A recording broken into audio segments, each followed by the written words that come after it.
Ya memang nyatanya tim nasional Indonesia berprestasi, mau apa? Masih ada lemahnya, yes. Karena memang itu kan belum digarap sepenuhnya. Berkaitan apa? Misalkan pembinaan Liga Indonesia, apalagi infrastruktur dan sebagainya itu. Kita bicara tim nasional Indonesia dulu. Nah, nanti itu akan merembet ke yang lain.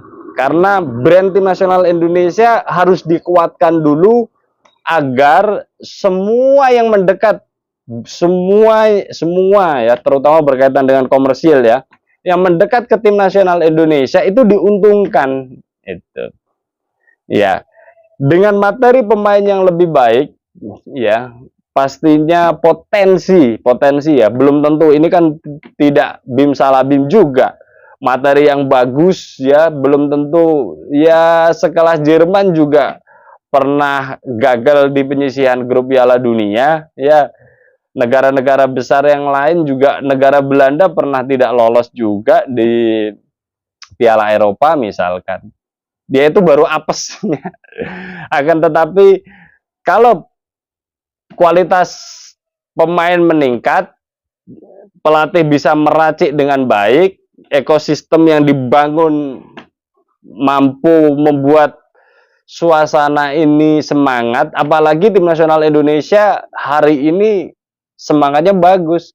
Bahkan pelatih Australia mengatakan ada hal yang berbeda dari tim nasional Indonesia dengan tim nasional negara-negara lain. Apa? Mereka menjalani pertandingan dengan kegembiraan, dengan semangat juang tinggi. Dan ya konteksnya memang hari ini tim nasional Indonesia merebut ya kayak merebut kemerdekaan gitu. Apapun diajar, apapun dihadapi, apapun dilawan, semangat juang tim nasional Indonesia, para pemain itu berada di level itu gitu. Dan ini harus dijaga. Kita semuanya harus menjaga, PSSI harus menjaga dan sebagainya. Gitu. Jadi dengan brand yang kuat, maka tim nasional Indonesia juga berpotensi mempunyai kualitas yang lebih baik. Dengan kualitas yang lebih baik, maka tim nasional Indonesia juga akan punya potensi besar meraih prestasi demi prestasi ya, tidak hanya di Asia Tenggara tapi juga di Asia, bahkan kalau bisa ya ikut Piala Dunia lah. Itu pun sudah sebuah prestasi untuk ukuran tim nasional Indonesia yang hari ini posisinya baru merebut. Itu berkaitan dengan brand. Jadi kenapa saya optimis bahwa di round 3 tim nasional Indonesia akan bisa berbuat lebih banyak, ya karena hari ini tim nasional Indonesia dikelola dengan pendekatan bisnis yang sebenarnya secara intangible asset, ya, aset yang tidak terwujud. Aset itu ada dua, aset terwujud, aset tidak terwujud. Aset terwujud itu ya bangunan lah, kendaraan lah, atau ya bangunan, pokoknya fisik ya. Bis lah misalkan, bis tim nasional Indonesia misalkan. Nah, aset tak terwujud ini yang harus dikelola.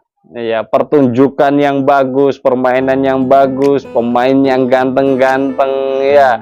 Seperti Nathan itu sekarang diburu banyak perempuan, cewek-cewek homo misalkan ya.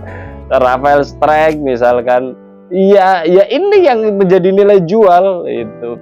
Tapi yang saya ingin katakan di sini adalah bahwa tim nasional Indonesia punya potensi yang sangat besar dari sisi kualitas permainan, dari kualitas pemain yang akan didapatkan karena nanti akan ada penambahan naturalisasi dengan grade yang jauh lebih baik, karena bargaining position tim nasional Indonesia sekarang sudah lebih baik, sudah masuk di round 3, artinya selangkah lagi bisa tampil di Piala Dunia, dan ini sesuatu yang sangat menggoda bagi mereka. Itu ya. Tim nasional Indonesia akan bisa berbuat banyak di round ketiga. Itu dari kacamata saya kalau dilihat dari sisi brand. Kemudian dari sisi benefit atau lingkaran besarnya keuangan. Ya. Sekali lagi kalau kita bicara keuangan, PSSI ya dulu kalau berbicara pengelolaan tim nasional Indonesia yang dikeluhkan kan keuangan. Hari ini pun sama, tapi jauh lebih baik gitu.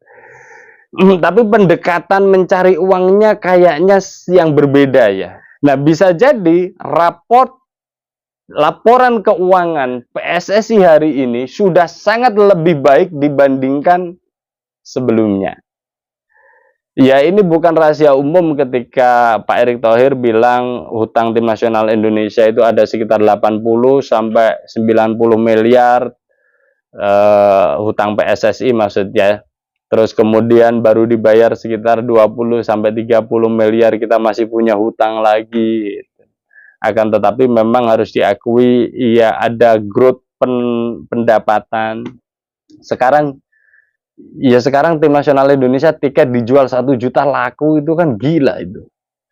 Tapi ya itu bagus. Ya makanya tugas komersialisasi brand ini tadi yang pinter. Dan ya kita yang membayar 1 juta rupiah untuk datang ke stadion juga tetap diuntungkan, menikmati suasana pertandingan, bisa bersegama dengan para pemain, merayakan pesta kemenangan, happy ending dan sebagainya.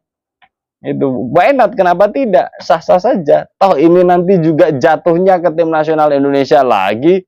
Itu jadi para fans juga rela spend money, mengeluarkan uang untuk demi tim nasional Indonesia. Belum lagi sponsor-sponsor, baik sponsor yang level besar, hak siar, maupun sponsor-sponsor yang bisa jadi paten ya, kontrak dalam jangka panjang, atau yang hanya sekedar menggunakan para pemain tim nasional Indonesia ketika ada pertandingan saja, nggak apa-apa gitu ya.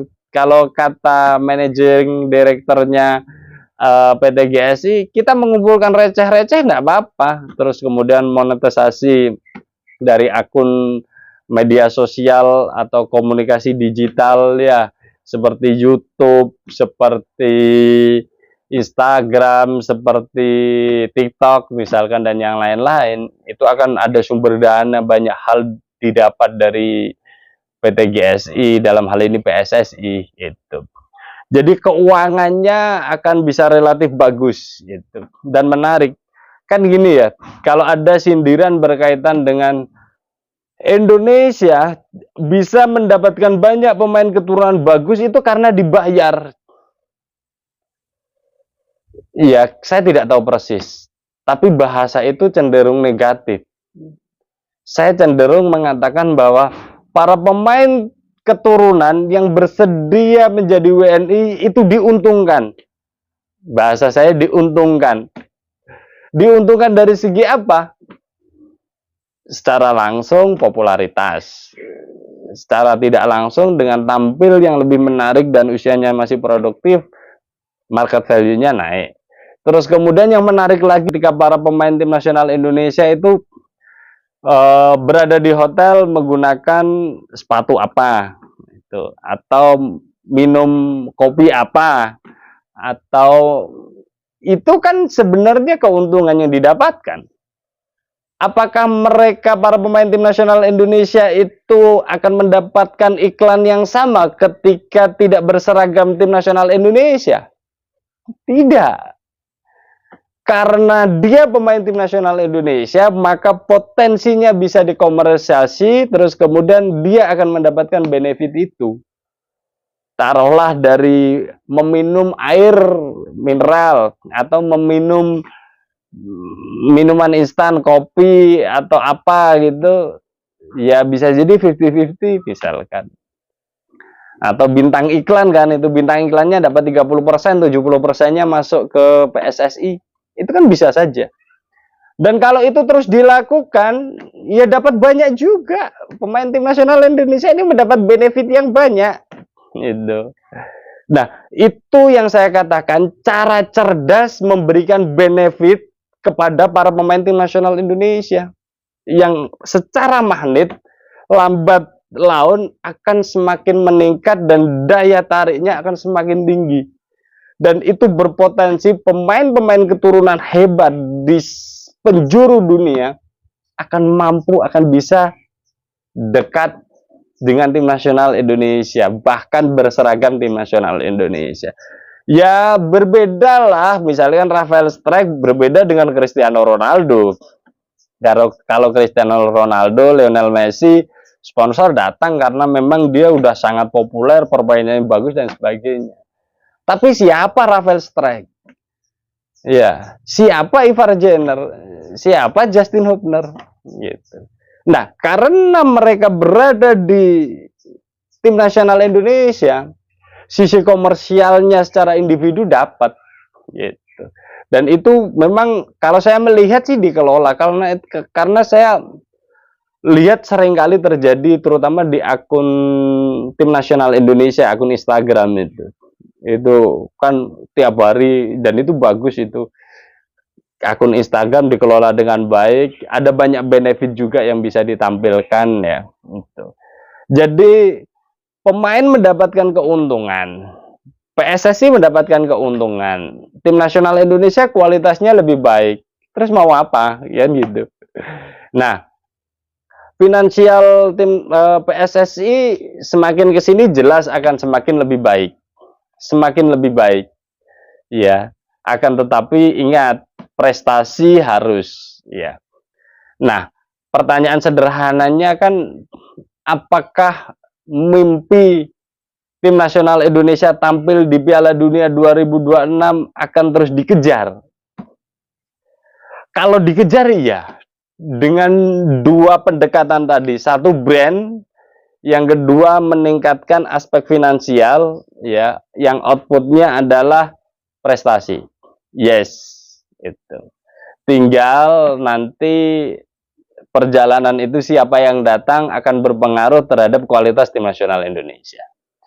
Itu dari sisi finansial, saya yakin tim nasional Indonesia akan punya banyak ruang untuk bisa melakukan TC, sparring partner, friendly match, atau fasilitas-fasilitas pendukung yang lainnya berkaitan dengan latihan, gym dan sebagainya ya, fasilitas yang lebih baik untuk para pemain tim nasional Indonesia dan official, agar mereka semakin nyaman lagi, semakin menarik lagi, semakin banyak diburu oleh kaum FOMO lagi ya.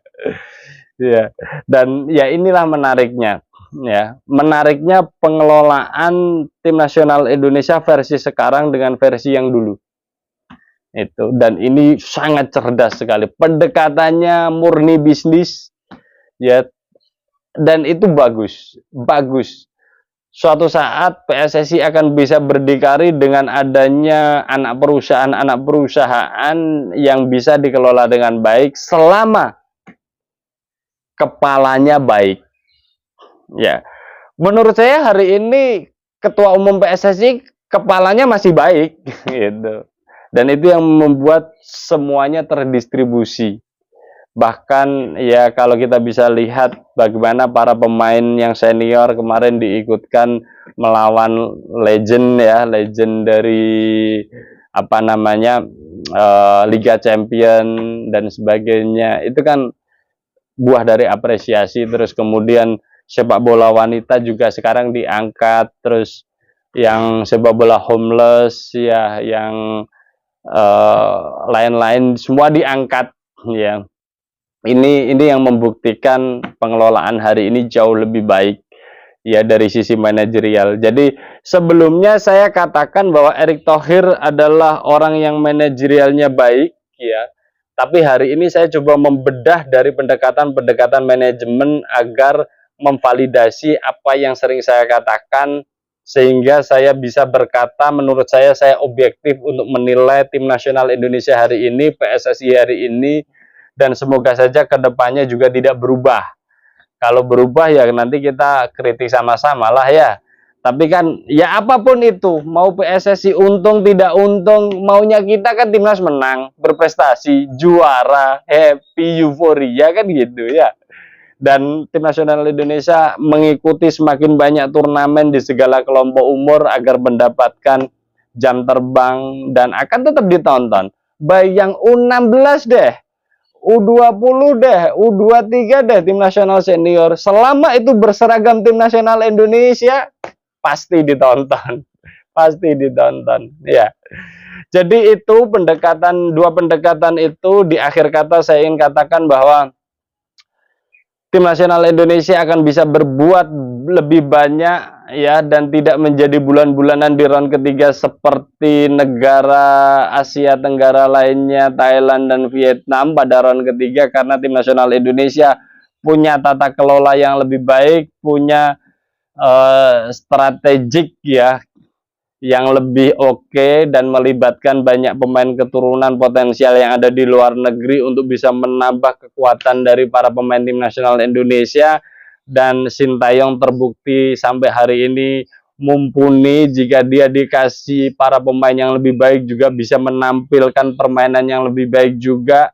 Dulu banyak dikritik Sintayong adalah pelatih yang relatif cenderung bertahan, tidak mampu mengeluarkan serangan-serangan tajamnya. Hari ini kita bisa melihat tim nasional Indonesia mampu bertahan dengan baik, lini tengah baik, penyerangan baik, meskipun sana sini mesti harus disempurnakan, mengingat lawan di round 3 kualifikasi Piala Dunia jauh lebih berat, jauh lebih kompetitif, dan kita harus bisa bersaing terhadap itu. Semoga saja tim nasional Indonesia bisa tampil di Piala Dunia 2026 ya bersama saya Steoban. Thanks for watching.